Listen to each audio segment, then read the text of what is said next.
सबके मन में सवाल है कि आतिशी का चुनाव आखिर हुआ कैसे। पीएसी की मीटिंग में भी कौन कौन से वो लोग थे जिन्होंने आतिशी का ही नाम सुझाया और उसके बाद आखिर चुनाव कैसे हुआ। देखिए, एक चीज तो मैं आपको बता दूं कि आम आदमी पार्टी के सारे एमएलएज मुख्यमंत्री बनने के काबिल हैं।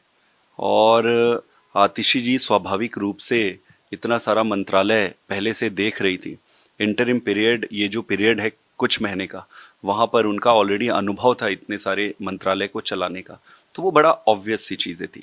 दूसरी चीज, पार्टी में एमएलएज इनके नाम को प्रपोज किए। अरविंद जी ने प्रपोज किया, सबने सहमति दिखा दी।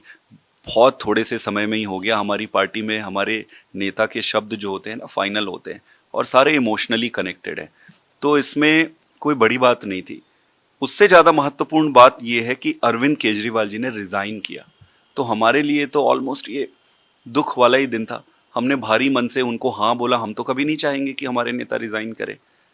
तो ये दुख की बात थी, हम सबके लिए दुख का समय था।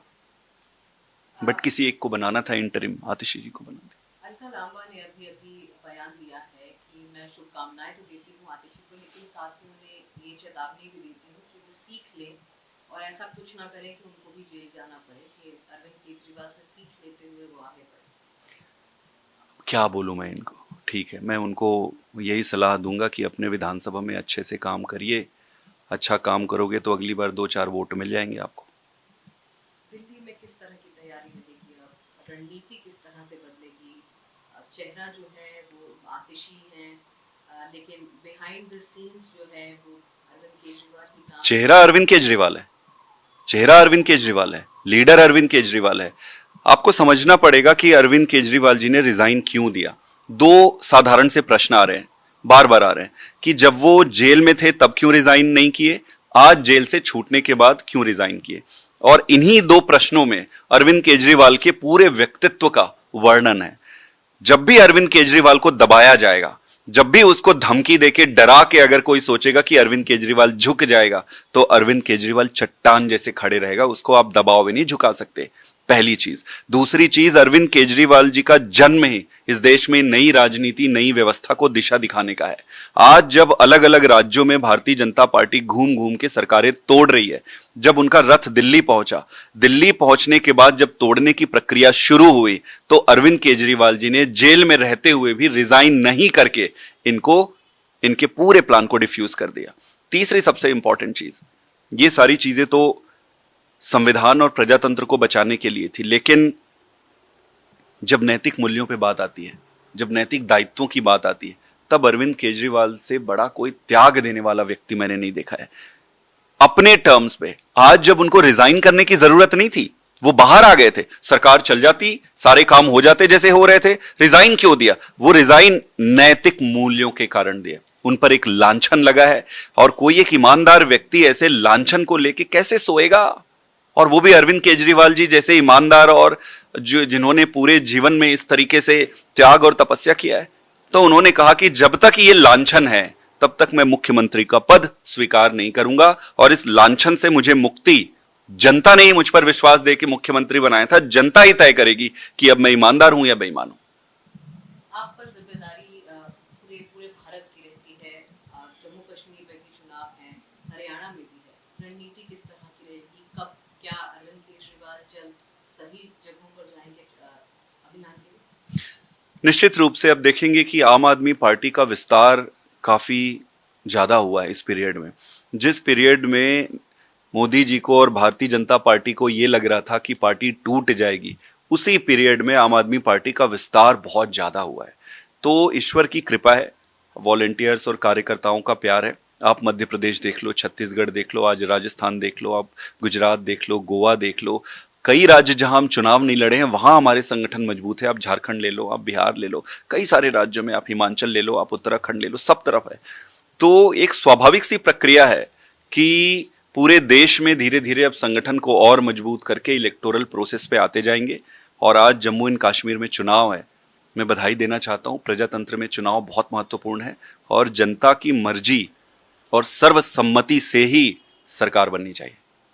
दिल्ली में कब से हम देखेंगे कि बड़ी रैलीज हो या डोर टू डोर कैंपेन होगा, किस तरह की रणनीति रहेगी। दिल्ली में रैलीज प्लान कर रहे हैं। मेरे ख्याल से आज या कल अनाउंस हो जाएगा। रैली करेंगे और आइडिया ये है कि अरविंद केजरीवाल जी जनता के पास जाएंगे और उनसे सीधे पूछेंगे कि भाई आपको क्या लगता है कि क्या मैं ईमानदार हूं? अगर मैं ईमानदार हूं तो मेरे को वोट देके वापस ले आना। अगर आपको लगता है मैं बेईमान हूं तो मुझे मत देना वोट। तो जनता के पास जाएंगे, जनता तय करेगी। हरियाणा में लगभग कितनी सीटें आपको लग रहा है सर्वे के हिसाब से कितनी सीट्स आम आदमी पार्टी के लिए ऐसी हैं जहां अगर जोर लगाया जाएगा तो सीट्स पर असर पड़ सकता है?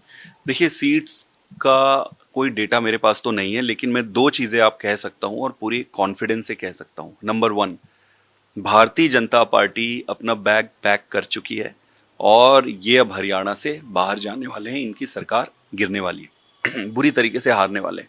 दूसरा, हरियाणा की जनता बदलाव चाह रही है। हरियाणा की जनता ने सारी पार्टियों को देख लिया, सबको मौका दे दिया। कभी इसको मौका दिया, कभी उसको मौका दिया, कभी इसको मौका दिया, सबको मौका दिया। आज वहां की जनता चाहती है कि यार बदलाव तो हो ही नहीं रहा, ये तो परिस्थितियां वही है, चाहे इसको लाओ चाहे उसको लाओ, कुछ तो बदल नहीं रहा। उन्होंने अरविंद केजरीवाल के चुनाव को देखा है, अरविंद केजरीवाल की राजनीति को देखा है, गवर्नेंस को देखा है।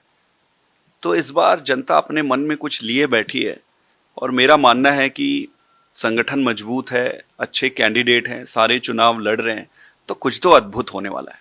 केजरीवाल जी कब से हरियाणा में दिखेंगे प्रचार करते? बहुत जल्दी जाएंगे, शेड्यूल आज शाम तक आपको दे देंगे।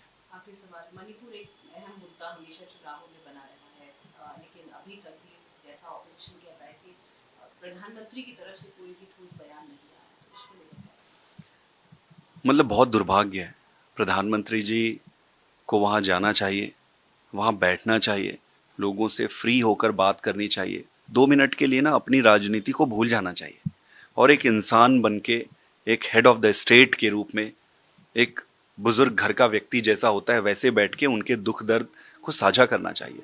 24 घंटे ये इस तरीके की गंदी राजनीति से आप देश को आगे नहीं ले जा सकते। अल्टीमेटली वो प्रधानमंत्री हैं, उनकी जिम्मेदारी बनती है। तो अभी तक ना प्रधानमंत्री गए हैं, ना वहाँ के जो परिस्थितियां हैं उस पर बयान आया है। ये बहुत बुरी बात है। एक तरफ तो आप कहते हैं कि पूरे देश को मैं संजो कर रखूंगा, एक तरफ आप कहते हो कि मुझे जो गया है उसे जोड़ना है, वापस लाना है, पर जो आपके पास है क्या आप उसको जोड़ पाने में सक्षम हो? क्या आप कोई एफर्ट डाल रहे हो? आप तो दिल की दूरी जो है उसको बढ़ाते जा रहे हो। जब दिल की दूरियां बढ़ती है तभी समस्या पैदा होता है। आप ये फेंसिंग लगा के, ईंट पत्थर पत्थर गिट्टी से रोड बना के, ये तो आप जोड़ लोगे, ये बड़ी टेम्पररी है। अगर लॉन्ग टर्म आपको रिलेशन बिल्ड करना है तो दिल से दिल को जोड़ना पड़ेगा, दुख समझना पड़ेगा।